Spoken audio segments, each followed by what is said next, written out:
origin of Estonians, and history until the 1700s. Estonians are Finnic people. Finnic people are one of the oldest nations of Europe. According to one scientific theory, the ancestors of the Finnic peoples reached the shores of the Baltic Sea around 1000 BC from northwest Siberia. It is believed that about the same time, the Estonians and the Finns began to become two separate nations. According to another theory, Finnic people have been living in this area already between the 9th to 5th millennium BC. Finno-Ugric people, of whom the Baltic Sea Finns are, used to live in large area present-day Sweden, Finland, Estonia, Latvia, Lithuania and Russia. Many Russians, Latvians, Lithuanians, Swedes and even Norwegians are to a lesser or greater extent genetically Finno-Ugric.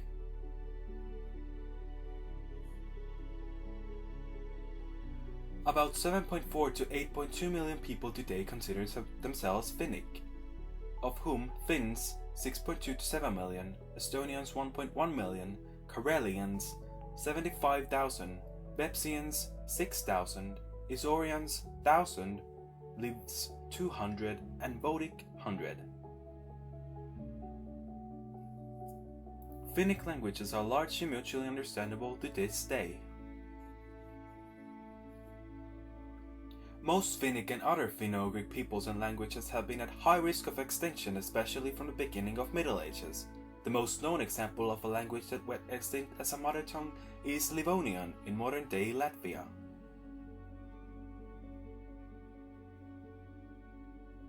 Of the nations that have survived to this day, the Finns and Estonians are the most closely related peoples, genetically, culturally and linguistically.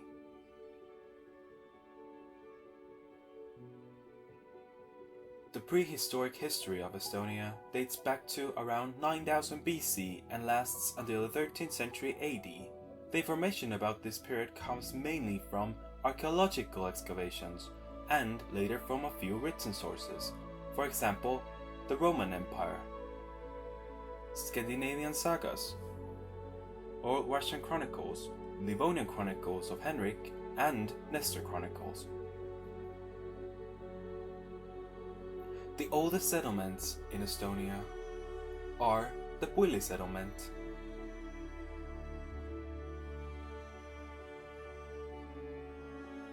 the Lammasmäe settlement, and the Reiu settlement. Shortly afterwards, central Estonia, coastal areas and some of the Estonian islands were also inhabited.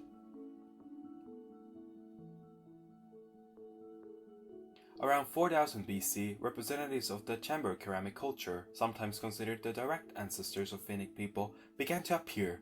Some scholars believe that already people of earlier Kunda culture were Finnic people. A small amount of farming started, with earlier livelihoods such as hunting and picking still dominating. Around 3000 to 3500 BC, people known as cordetware culture arrived to Estonia, who were probably of Indo-European origin. Around 2300 BC, relations between the inhabitants of Saaremaa and mainland Estonia intensified with the Germanic Scandinavians.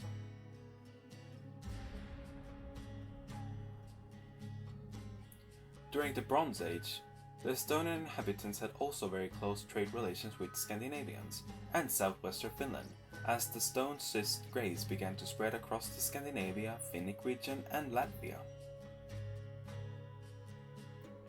The Iron Age already has few written sources, so this period is a little better known than the times before. We know that agriculture improved. People began to live as village communities and primitive tax system was used.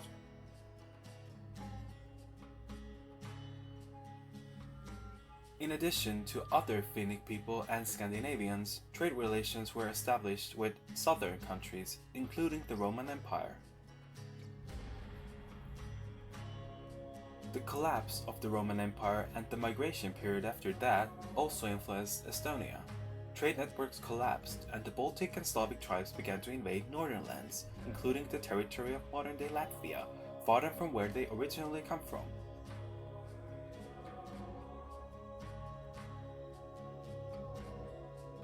This led to collisions, and forts were therefore erected by Estonians. Good relations between the West and Northwest Estonians and the Scandinavians began to intensify again. In the 9th century, the Viking Age began in Estonia. The plentiful findings prove very close contacts between Estonians and Scandinavians. Some researchers believe that the beginning of Estonian Swedes, or coastal Swedes, can be traced back as far as the Viking era. That is possible since some Estonian tribes were also known as Vikings.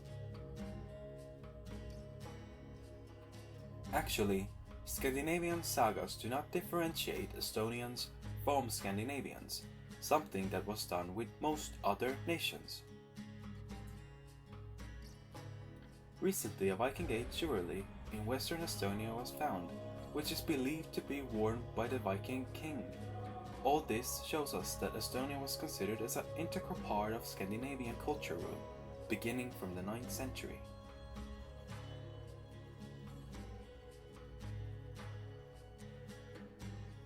The Estonian territory was heavily affected by the creation of the Kievan Rus state, created by the Scandinavian Vikings in 862 by Rurik and his associate Oleg. Relations between Kievan Rus and Estonia remained peaceful until 1030, when King Jaroslav the Wise, or Jarisleifr Valdemarsson, which is his whole Norse name, embarked on a war trip to Estonia and established his stronghold in place of the ancient Tartu fortress. Relations remained tense until the 12th and 13th centuries because the Kievan Rus had constant military campaigns against Estonians, to which the Estonians responded likewise.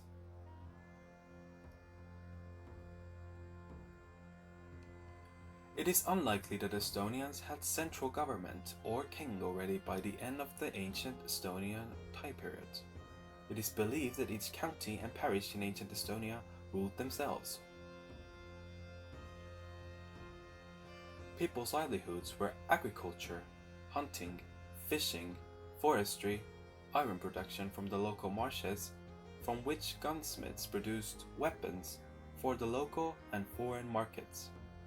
There was a wealth inequality in society, and the Estonian nobles often lived outside the villages, on large farms, probably like manors. It is not known whether the professions of the nobles were hereditary or not. Little is known about the religion of ancient Estonia, but the most likely is worshipping of nature spirits. The religion was also intertwined with that of other Nordic and also Baltic tribes. Christianity was also likely familiar to people in the 13th century, but vast majority of Estonians remained as Gentiles. The Estonian Middle Age lasted from 1227 to 1558. After the defeat of Finnic Livonians and Baltic Gallians, the Crusaders, mostly from the Teutonic Order, turned their attention to Estonia in 1208 to baptize Estonia, excuse to occupy the territory of Estonians. The resistance of Estonians was strong and lasted for almost 10 years, and later the rebellions of Estonians arose, in the course of which almost all the foreign conquerors of Estonia were expelled from the territory of Estonians.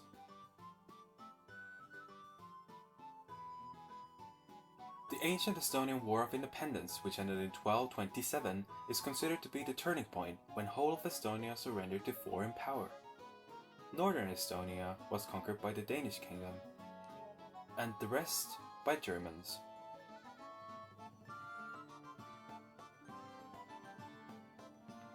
System of vassals was created by foreign authorities, with manors, for which the Estonians had to pay tax. Cities began to develop, and Tallinn, then known as Reval, Narva and Rakvere were ruled by the Lübeck law. Tartu, Viljandi, Paide and New Pärnu were ruled by the Riga law.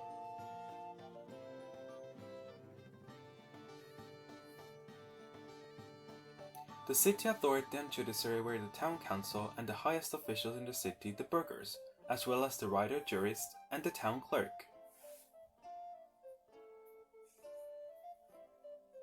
Almost all towns in Estonia belong to the Hanseatic League.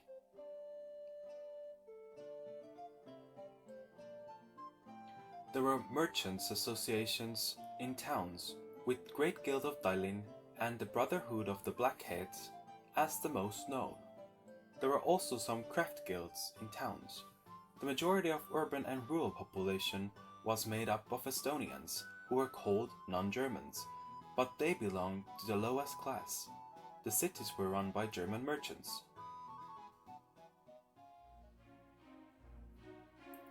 In April 1343, the St. George's Night Uprising began in Harju County. This happened because Estonians wanted their land back from foreign invaders, and also the despotism of local nobility towards the Estonians had been rough. Within a short time, Estonians killed all the Germans they captured. Very quickly, Harju County, except Tallinn, was freed from foreign conquerors. Next, the 10,000 strong Estonians were stationed near Tallinn, and asked the Turku's town clerk, who was also the deputy governor of Swedish king in Finland, for military help.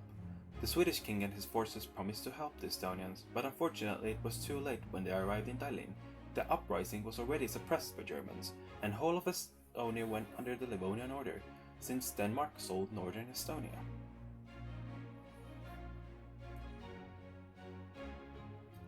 The Kingdom of Denmark ruled northern and western Estonia for 127 years, and later in 16th to 17th century, Saaremaa Island for 86 years. After the St. George's Night Uprising, Estonians' lives became increasingly uncomfortable, probably not only because of the punitive actions that followed the suppression of the uprising, but also because of the increasing establishment of the manor economy. This meant increasing burdens for the peasantry and diminishing of their rights. Serfdom began to develop, which is one version of slavery. By 15th century, it was common across the land.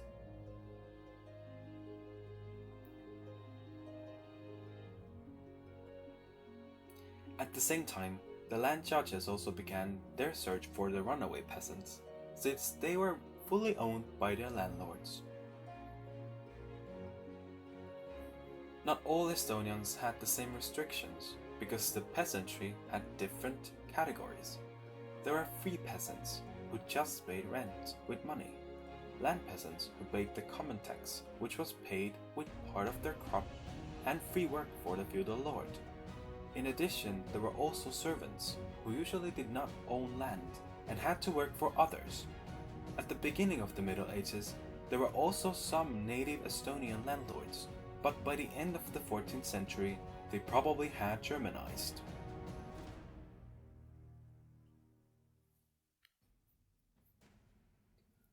Livonian War. The Russians managed to conquer the border town of Narva, and in July of the same year, they invaded Tartu, which soon surrendered. Subsequently, panic broke out in the country because half of Estonia was invaded by Russia, because Livonian Order was too weak to protect the land and its inhabitants. In 1559, a short truce was signed with Russians through Denmark, but even after that, the Livonian Order was unable to bring about a decisive turn in the war. In 1560, the Livonian Order lost the Battle of Harkmaa, which was its last battle, and soon the strongest fortress of Viljandi fell.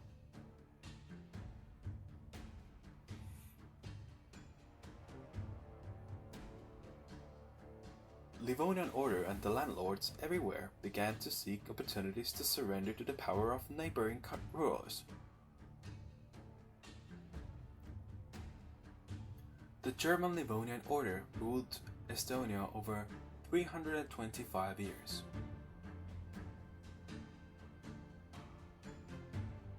The city of Tallinn and the knighthood of Harju in northern Estonia decided to surrender to Swedish king in 1561, while southern Estonia, together with Latvia, went under Polish-Lithuanian rule.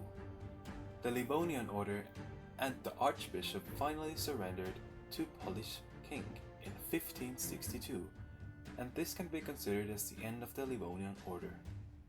Eastern Estonia and the immediate vicinity of Viljandi went under the Russian rule. Splitting of Livonia was followed by fierce wars between the new landowners, Russia being the most successful. Between 1577 and 1583, Polish and Swedish troops were able to defeat Russia, and so in 1582, South Estonia and Latvia went officially under Polish rule after Jamsa-Polski's truce. A year later, Plisa truce was signed, which gave northern Estonia to Sweden. These events are also considered as the end of the Livonian War. Subsequently, Estonia was divided between three kings, because Denmark owned Saaremaa Island.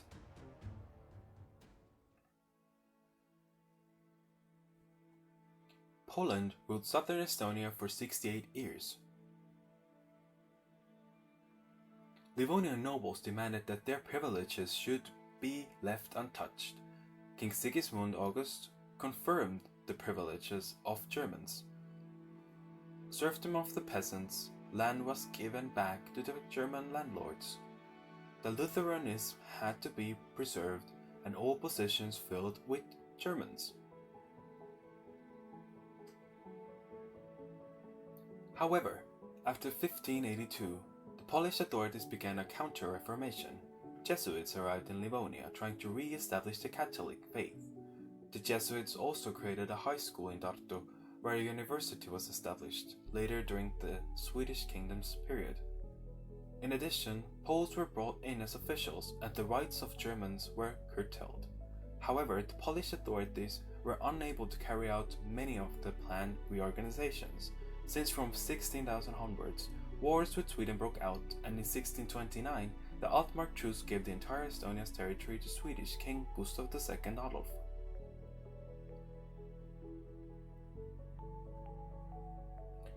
The Danish kingdom ruled over Saaremaa Island for 86 years. The fate of Saaremaa was different, starting with the fact that it suffered less from the war.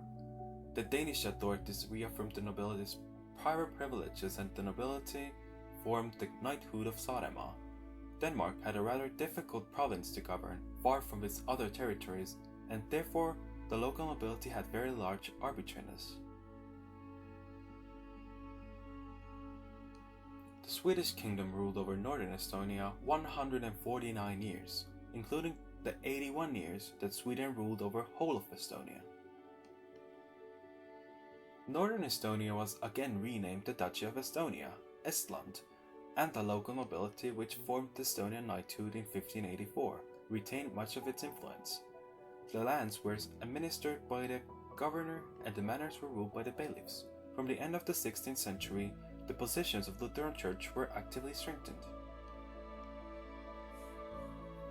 Whole of Estonia's mainland went under Swedish king's rule in 1629. Through Altmark Peace Treaty, Poland gave southern Estonia and northern Latvia, or Livonia, to Sweden. In 1645, Saaremaa, which belonged to Denmark, was also given to Sweden as a result of the Peace of Brösembro. In 1660, island of Ruhnu, which had remained under the Polish rule, also became part of Sweden after the Oliva Peace. Thus, the entire Estonian territory went under Swedish kingdom's rule.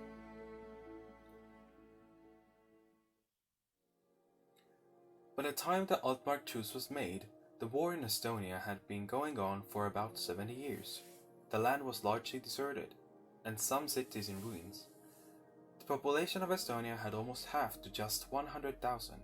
Järvamaa County, Lääne-Viru County, Viljandi County, part of Tartu County and the vicinity of Tallinn suffered the most. From the beginning of the 1630s, people started to relocate to repopulate the empty areas. Most people came from Saaremaa Island to live in these empty areas, because the area of Saaremaa was far from war and devastation that followed, so more people survived the war there.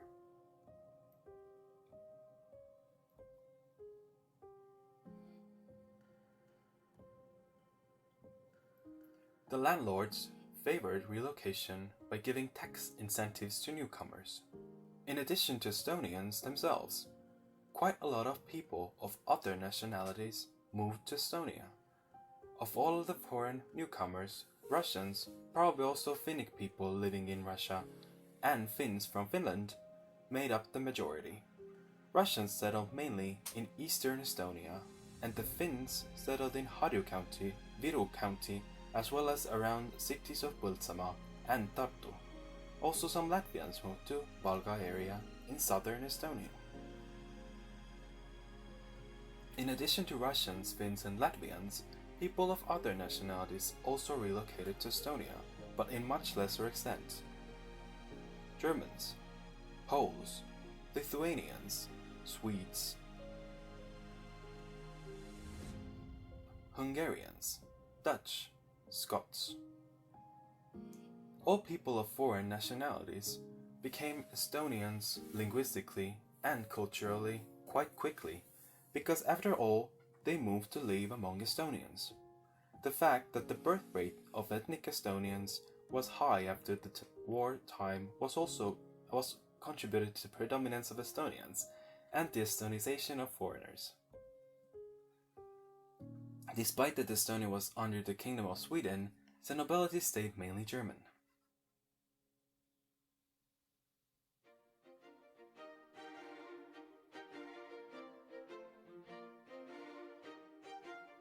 During the Swedish rule, the Lutheran faith was finally fortified in whole of Estonia.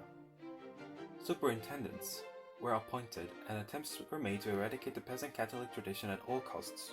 To better the condition of the Lutheran Church, higher education of officials and pastors was needed.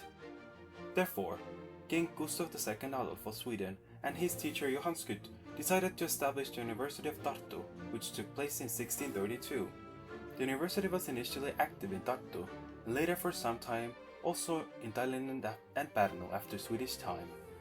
In addition to efforts to improve the education of the higher class, the Swedes also sought to provide the general schooling for peasants so that they could read and understand the Bible. Bengt Gottfried Forselius started actively educating the people. He set up seminaries for the training of peasant school teachers in 1660. Many of his seminary graduates worked as parish school teachers for decades. German nobles opposed to schooling peasants because they feared it might cause Estonians to rebel against them. So, many noblemen did not allow the children of their area to be sent to school. Despite opposition, the King of Sweden made the establishment of schools for each Lutheran church compulsory in the 17th century. Thanks to that, the reading skills of Estonians were remarkably high by the end of the Swedish era. Preparations were also made for the translation of the Bible to Estonian during the Swedish period, but the intervening Northern War delayed its publication. Only New Testament in Southern Estonian language was printed in 1686. The situation of Estonian peasants during the Swedish rule was variable, although peace prevailed in the second half of the 17th century due to the weakness of the royal rule in Sweden. The German nobles gained many privileges and in 1681 made Sweden to legalize serfdom officially. Later, however, when the nationalization of manors began, Sweden's king and his officials sought to improve the situation of Estonian peasants. Many things got better for peasants. Estonian peasants were freed as serfdom was abolished officially, and peasants got the right to complain about their landlords' misbehaviors to the king himself. The German nobles were not happy about these changes.